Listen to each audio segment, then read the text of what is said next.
വമൻ റഗിബ അൻ സുന്നതി ഫലൈസ മിന്നി. നിക്കാഹ് എന്റെ സുന്നത്താണ്.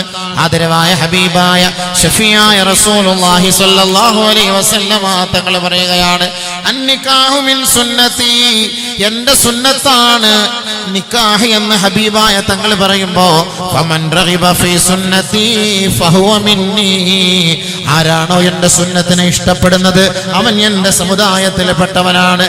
ഫമൻ റഗിബ അൻ സുന്നതി, ഞാൻ പഠിപ്പിച്ചതല്ലാത്ത സുന്നത്തല്ലാത്ത കർമ്മങ്ങൾ ആരാണോ വൈവാഹിക ജീവിതത്തിൽ കൊണ്ടുവരുന്നത് ഫലൈസ മിന്നി, അവൻ എന്റെ സമുദായമേ അല്ല.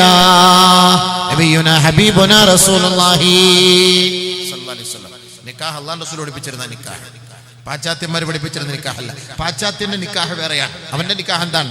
പാശ്ചാത്യന്മാർ യൂറോപ്യൻ സംസ്കാരം, വിവാഹം കഴിക്കുന്നതിന് മുമ്പേ അവൻ ഒരു വിവാഹത്തിന്റെ ബന്ധം ഏർപ്പെടുത്താറുണ്ട്. Trial marriage.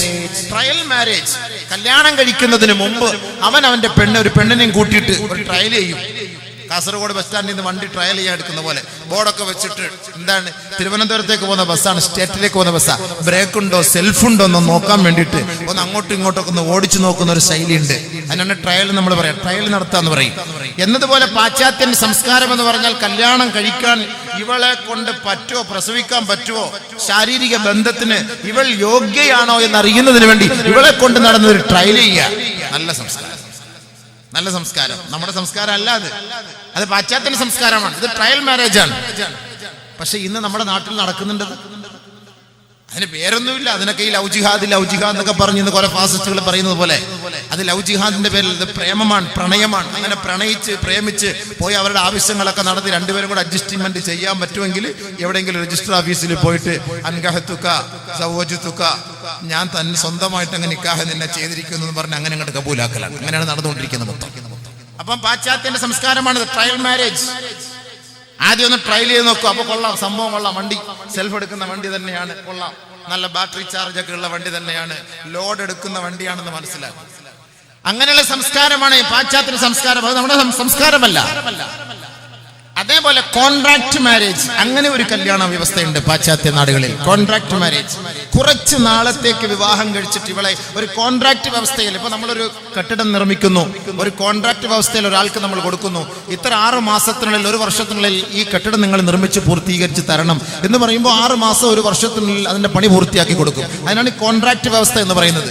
എന്നതുപോലെ ഒരു പെണ്ണിനെ ഒരാൾ കല്യാണം കഴിക്കുന്നു 1 വർഷത്തേക്ക്, 6 മാസത്തേക്ക്, 9 മാസത്തേക്ക് എന്നിങ്ങനെ ഒരു കോൺട്രാക്ട് വ്യവസ്ഥയിൽ കോൺട്രാക്ട് മാരേജ്, അത് പാശ്ചാത്യ സംസ്കാരമാണ്. അതും ഇസ്ലാമിലില്ല.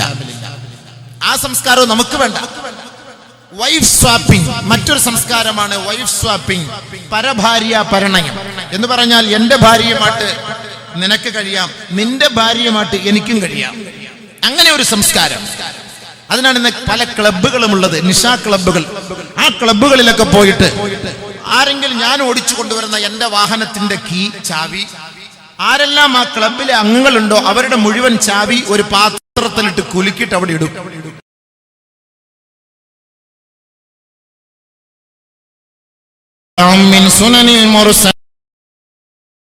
പ്രവാചകന്മാരുടെ ചര്യ, അവരുടെ സ്വഭാവ ഗുണങ്ങൾ പറയുകയാണ്. അല്ല ന്റെ ഭാഗമാണ്. അതുകൊണ്ട് സഹോദരിമാരെ, പെൺമക്കളെ, നിങ്ങൾക്ക് ലജ്ജ വേണം. അന്യപുരുഷനോടൊപ്പം ഒളിച്ചോടലോ, അന്യപുരുഷനോടൊപ്പം അനാവശ്യമായി ബന്ധം സ്ഥാപിക്കലോ നിനക്കെന്തും ചെയ്യാം. ആണിനെ പേടിക്കേണ്ടതില്ല, പെണ്ണിനെ പേടിക്കേണ്ടതില്ല, ഇസ്ലാമിക സംസ്കാരത്തെ പേടിക്കേണ്ടതില്ല. അന്യപുരുഷന്മാരോടൊപ്പം തന്നെ ബൈക്കിലും വാഹനത്തിലും അർദ്ധനഗ്നകളായിക്കൊണ്ട് ഈ ലോക പറയുകയാണ്, ഈമാൻ അവളുടെ ഹൃദയത്തിൽ നിന്ന് എടുക്കപ്പെട്ടതിന്റെ അടയാളമത്രേ. അതുകൊണ്ട് പ്രവാചകന്മാരുടെ ശൈലിയാണ് അൽ ഹയാ, ലജ്ജ. ലജ്ജ വേണം, നാണം വേണം. പണ്ടൊക്കെ നമ്മുടെ പെണ്ണുങ്ങന്മാർക്കൊക്കെ എന്ന് പറഞ്ഞൊരു നിയമവും ബാക്കിയുള്ളവർക്ക് ഒരു പ്രത്യേക നിയമവും. അങ്ങനെ ഉണ്ടോ? അങ്ങനെ ഇല്ലല്ലോ. ഞങ്ങൾക്ക് ഭൂതിയില്ല നിങ്ങളെ ഒന്ന് കാണണമെന്ന്. അപ്പൊ നമുക്കൊന്നും അപ്പൊ നമ്മുടെ മുന്നിൽ വരൂല, ബാക്കിയുള്ളവരുടെ മുന്നിലൊക്കെ ഇങ്ങനെ ഞെളിഞ്ഞു നിൽക്കും. അതെന്ത് നിയമോ? ഉസ്താദ്മാരെ കാണുമ്പോൾ തലയിൽ തുണിയിടും. അത് പിന്നെ ഇവിടെ എല്ലാവരും തലയിൽ ഫുള്ള് തുണിയിട്ടാൽ കുറഞ്ഞു. ഞങ്ങളുടെയൊക്കെ നാട്ടിൽ തലയിൽ തുണിയില്ല. ഉസ്താദ്മാരെ കാണുമ്പോൾ പെട്ടെന്ന് തലയിൽ തുണിയിടും, ബാങ്ക് വിളിക്കുമ്പോൾ തലയിൽ തുണിയിടും. ഈ 2 സമയത്താണ് ഞങ്ങളുടെ നാട്ടിലൊക്കെ പെണ്ണുങ്ങന്മാർ കൂടുതലും തലയിൽ തുണിയിടുക. അപ്പൊ ഇവിടെ പിന്നെ ഫുൾ ടൈം അതൊക്കെ സംഭവമുണ്ട്. തലയിൽ തുണിയൊക്കെ ഇട്ടിട്ട് തന്നെ ഉണ്ട്. അതൊക്കെ ഒരു യൂണിഫോം ആണ്, അള്ളാഹെ പഠിച്ചിട്ടാണെന്നുള്ള കാര്യം അല്ലാഹു അഅലം, നമുക്കറിയില്ല. എന്തായാലും അത് നഷ്ടപ്പെട്ടാൽ ഹയാ നഷ്ടപ്പെട്ടു എന്നാണ് അതിന്റെ അർത്ഥം. അള്ളാഹു പോലും ഹയായുള്ളവനാണ്. ഇന്നല്ലാഹ ഹയ്യുൻ കരീം. അല്ലാഹു ഉദാരനാണ്, അവൻ മാന്യനാണ്, അവൻ ലജ്ജയുള്ളവനാണ്. യസ്തഹീ മിനൽ ഖൽഖ്, സൃഷ്ടികളിൽ നിന്ന് അല്ലാഹു ലജ്ജിക്കുന്നു എന്ന് ഹബീബുനാ ശഫീഉനാ റസൂലുള്ളാഹി സ്വല്ലല്ലാഹു അലൈഹി വസല്ലം. അല്ലാഹുക്ക് പോലെ ലജ്ജയുണ്ട്, നമുക്ക് ലജ്ജയില്ലാതെ പോയല്ലോ. ഇസ്ലാമിക സംസ്കാരത്തെയും പാരമ്പര്യത്തെയും ചവിട്ടിപ്പുറത്താക്കിക്കൊണ്ട് പണയപ്പെടുത്തിക്കൊണ്ട് ഈ അടുത്ത ദിവസത്തിൽ ഈ പരിസരത്ത് നിന്ന് തന്നെ മുസ്ലിം പെൺകുട്ടികൾ കുഫാറുകളുമായിട്ട് ഒളിച്ചോടി പോകുക ഇസ്ലാമിനെ കരിവാരിത്തേക്കലല്ലേ? റസൂലുള്ളാഹി തങ്ങൾ പറഞ്ഞത് നിങ്ങളൊന്ന് കേൾക്കണം എന്റെ പൊന്നു പെങ്ങളെ,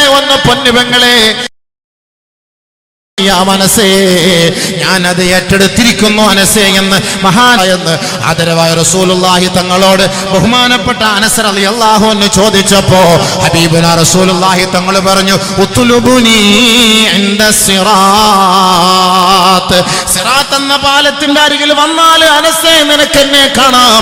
എന്റെ സമുദായം, എന്റെ ഉമ്മത്തുകൾ സിറാത്ത് എന്ന പാലത്തിലേക്ക് കയറുമ്പോ ഞാൻ അവർക്ക് വേണ്ടി ദുആ ചെയ്യുകയാണ്, ശുപാർശ ചെയ്യുകയാണ്.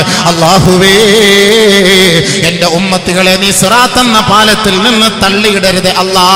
ആ നരകകുണ്ടാരത്തിലേക്ക്, അഗ്നികുണ്ടാരത്തിലേക്ക് എന്റെ ഉമ്മത്തികളെ നീ തള്ളിയിടരുതേ പടച്ചവനെ എന്ന് സിറാത്തിന്റെ ഓരത്ത് ഞാൻ ദുആ ചെയ്തുകൊണ്ടിരിക്കുന്നത് നിനക്ക് കാണാൻ കഴിയുമെന്ന് ലോകത്തിന്റെ മുത്തേ, വിപ്ലവത്തിന്റെ നായകനെ മുഹമ്മദ് മുസ്തഫ സല്ലല്ലാഹു അലൈഹി വസല്ലമ തങ്ങൾ പറയുമ്പോ ആ ഹബീബായ തങ്ങളല്ലയോ നാളെ നമ്മളെ സഹായിക്കേണ്ടത്? ആ ഹബീബായ തങ്ങളുടെ ശഫാഅത്ത് അല്ലയോ നമ്മൾ ആഗ്രഹിക്കുന്നത്? 5 നേരത്തെ ബാങ്ക് വിളിച്ചതിന് ശേഷം കരങ്ങൾ ഉയർത്തി റബ്ബിന്റെ ദർബാറിൽ ദുആ ചെയ്യുന്നത് എന്താ? ശ്രവിക്കുന്ന എന്റെ മുസ്ലിം സഹോദരിമാരുടെ കാലിൽ പിടിച്ച് ഞാൻ പറയട്ടെ, അല്ലാഹുവിന്റെ റസൂൽ പറഞ്ഞ വാക്കാണ്, തള്ളിക്കളയരുതേ. അയ്യുമാ ഇംറഅത്തിൻ റളിയത്ത് ബിതസ്വീജി ഫാസിഖിൻ, അല്ലാഹുവിന്റെ പ്രവാചകൻ സല്ലല്ലാഹു അലൈഹി വസല്ലമ തങ്ങൾ പറയുകയാണ്, ഏതെങ്കിലും ഒരു മുസ്ലിം പെണ്ണ് ഫാസിക്കായ, തമ്മാടിയായ, കാഫിറായ, മുശ്രിക്കായ, അഹങ്കാരിയായ, അല്ലാഹുവിനെ വിശ്വസിക്കാത്ത ധിക്കാരിയായ ഏതെങ്കിലും ഒരു ചെറുപ്പക്കാരന്റെ കൂടെ ഒളിച്ചോടിപ്പോയി അവനെ കല്യാണം കഴിക്കാനാണ് പെണ്ണേ നിന്റെ മോഹമെങ്കിൽ ഖാമത്ത് മിൻ ഖബരിഹാ മക്തൂബൻ ബൈന ഐനൈഹാ ആസിയതൻ മിൻ റഹ്മത്തില്ലാഹ്. നാളെ മഹ്ശറ വൻസഭയിലേക്ക് സൂറന്ന കാഹളത്തിൽ ഊതപ്പെടുമ്പോ ഓരോ പള്ളിയുടെ ഖബർസ്ഥാനിൽ നിന്ന് ഉയരത്തെഴുന്നേൽപ്പിക്കപ്പെടുന്ന ദിവസത്തിൽ, ആ സമയത്താണ് മക്കളെ നമുക്ക് അല്ലാഹുവിന്റെ കാരുണ്യം ആഗ്രഹിക്കുന്നത്. ആ സമയത്താണ് അള്ളാന്റെ സഹായം നമുക്ക് വേണ്ടത്. ഉപ്പയില്ല, ഉമ്മയില്ല, ഭർത്താവില്ല, ഭാര്യയില്ല, കാമുകനില്ല, കാമുകയില്ല, ആരുമില്ലാത്ത ആ ഒരു സന്ദർഭത്തിൽ ഓരോ വ്യക്തികളെയും ഖബറിൽ നിന്ന് ഉയർത്തെഴുന്നേൽപ്പിക്കപ്പെടുമ്പോ അവരുടെ നെറ്റിത്തടം നോക്കിക്കൊണ്ടാണ് അവരെ മഹ്ശറയിലേക്ക് കൊണ്ടുപോവുക.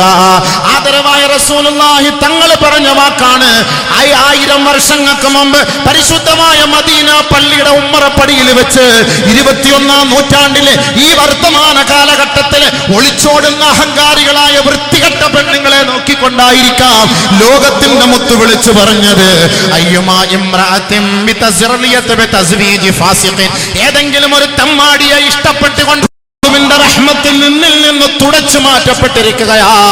ഒരു മുസ്ലിം ഗർഭപാത്രത്തിലാണ് നീ ജനിച്ചു വളർന്നത്. ആ മുസ്ലിമായ പെണ്ണാണ് നിന്നെ പ്രസവിച്ചത്. ഒരു മുസ്ലിമായ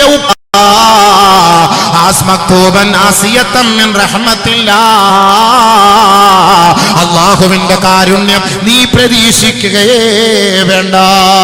നാളെ മാലാഖമാര് പ്രതിഷേധവുമായി നമ്മുടെ മുന്നിലേക്ക് കടന്നു വരുമ്പോ, മാലാഖമാര് ശിക്ഷിക്കുന്നതിന് വേണ്ടി നരകത്തിലേക്ക് നമ്മളെ വലിച്ചഴച്ചു കൊണ്ടുപോകാൻ വേണ്ടി വരുമ്പോ, നാളെ മലക്കുകളെല്ലാം സഫ് സഫായി നിൽക്കുന്ന സമയത്ത് യൗമഇദിൻ ബിജഹന്നം യൗമഇദിൻ യതദക്കറുൽ ഇൻസാൻ വഅന്നാ ലഹു ദിക്റാ. നാളെ നരകത്തെ കെട്ടി വലിച്ചു കൊണ്ടുവരികയാണ്. ആയിരക്കണക്കിന് ചങ്ങലകളിലെ ആയിരക്കണക്കായ മല്ലന്മാരും ശക്തന്മാരുമായ മാലാകമാർ ആ നരകത്തെ കെട്ടിവലിച്ചു കൊണ്ടുവരുമ്പോ ആ നരകത്തിന്റെ പ്രകമ്പനം ഇവര് കാണുകയാണ്, ആ നരകത്തിന്റെ ക്ഷോഭം ഇവരെ കാണുകയാണ്.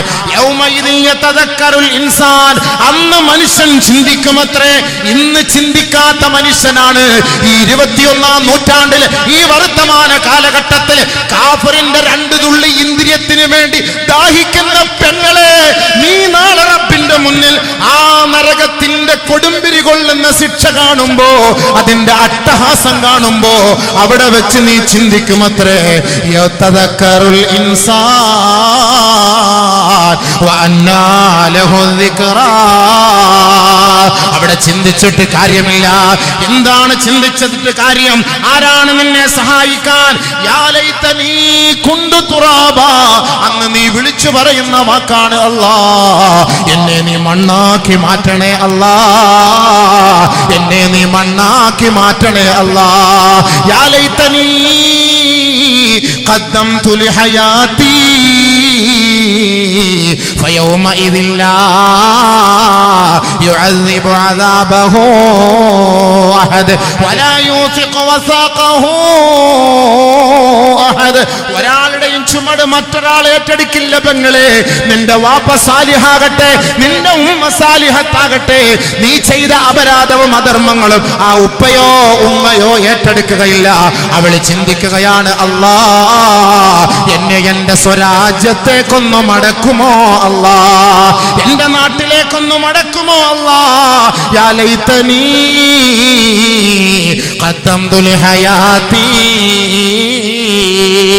ഇല്ല റബ്ബേ, ഇല്ല റബ്ബേ, ഇനി ഞാൻ ഒളിച്ചോടില്ല റബ്ബേ, ഇസ്ലാമിക പാരമ്പര്യത്തെ പണയപ്പെടുത്തില്ല റബ്ബേ. 20 വർഷക്കാലം എന്നെ നൊന്ത് പ്രസവിച്ച് വളർത്തിക്കൊണ്ടുവന്ന എന്റെ ഉമ്മയെ വഞ്ചിക്കില്ല അല്ലാ.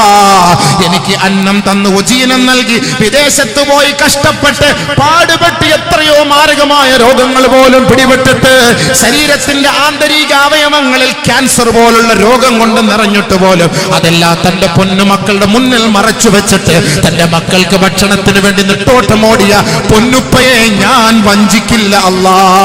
എന്റെ പൊന്നുപെങ്ങളെ, ആഖിറത്തിൽ പോയി വിലപിച്ചിട്ട് കാര്യമില്ല മോളെ, ആഖിറത്തിൽ വിലപിച്ചിട്ട് കാര്യമില്ല മോളെ. അതുകൊണ്ട് തന്നെയാണ് മഹാനായ ഉമർ അൽ ഫാറൂഖ് പോലും ഒരു പിടി മണ്ണെടുത്തിട്ട് വിളിച്ചു പറഞ്ഞത്, അല്ലാഹുവേ ഞാൻ ഈ മണ്ണാങ്കട്ടയായി മാറിയിരുന്നെങ്കിൽ. ആഖിറത്തിന്റെ ശിക്ഷയെ ഓർത്തിട്ടാണ് വിളിച്ചു പറഞ്ഞത്, യാ ലൈതനീ ലം തലിദ്നി ഉമ്മി.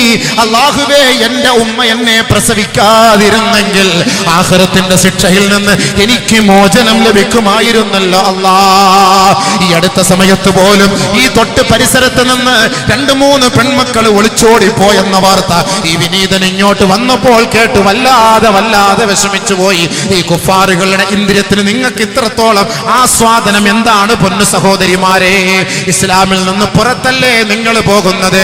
ബഹുമാനപ്പെട്ട സഹാബാക്കളുടെ ശരീരമാസകലം അമ്പുകളെ തറയ്ക്കപ്പെട്ടിട്ട് പോലും ഇസ്ലാമിന്റെ അള്ളാന്റെ റസൂലിന്റെ സഹാബാക്കളെ കഴുകുമരത്തിലേക്ക് കയറ്റി നിർത്തിയിട്ട് മുഹമ്മദിന് എതിരായിട്ടൊരു വാക്ക് നീ പറഞ്ഞാൽ മതി, നിന്നെ ഞങ്ങൾ തൂക്കുകയറിൽ നിന്ന് രക്ഷപ്പെടുത്താമെന്ന് പറഞ്ഞപ്പോ പോലും ഇല്ലാ ലാ ഇലാഹ ഇല്ലല്ലാഹ് മുഹമ്മദുർ റസൂലുള്ളാഹ്.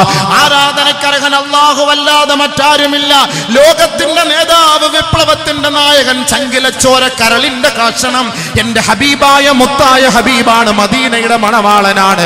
ആ പ്രവാചകനെ മാറ്റിവെച്ച് എന്റെ ജീവിതത്തിൽ ഒരു സുഖമേ എനിക്ക് വേണ്ടേ വേണ്ട എന്ന് ഉച്ചൈസ്തരം പ്രഖ്യാപിച്ച സഹാബാക്കളുടെ പാരമ്പര്യം മറന്നുപോയോ?